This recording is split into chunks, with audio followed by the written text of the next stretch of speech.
ইরানের বিরুদ্ধে চলমান সামরিক অভিযানে স্থল বাহিনী নামানোর প্রয়োজন নেই বলে জানিয়েছেন যুক্তরাষ্ট্রের পররাষ্ট্রমন্ত্রী মার্কো রুবিও। তার মতে বর্তমান পরিকল্পনা অনুযায়ী লক্ষ্য অর্জন সম্ভব এবং এই অভিযান মাস নয়, কয়েক সপ্তাহের মধ্যেই শেষ করা যাবে।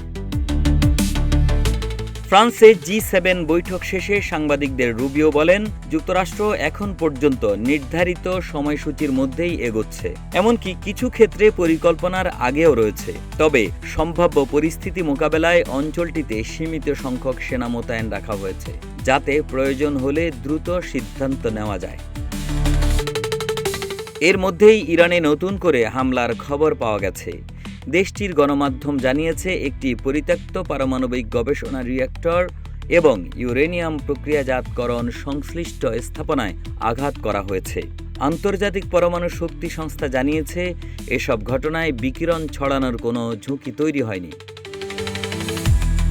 ইরানের পররাষ্ট্রমন্ত্রী আব্বাস আরাকচি অভিযোগ করেছেন, যুক্তরাষ্ট্রের সমন্বয়ে ইসরায়েল দেশটির শিল্প কারখানা ও বিদ্যুৎ কেন্দ্রেও হামলা চালিয়েছে। তিনি হুঁশিয়ারি দিয়ে বলেছেন, এসব হামলার কঠোর জবাব দেওয়া হবে।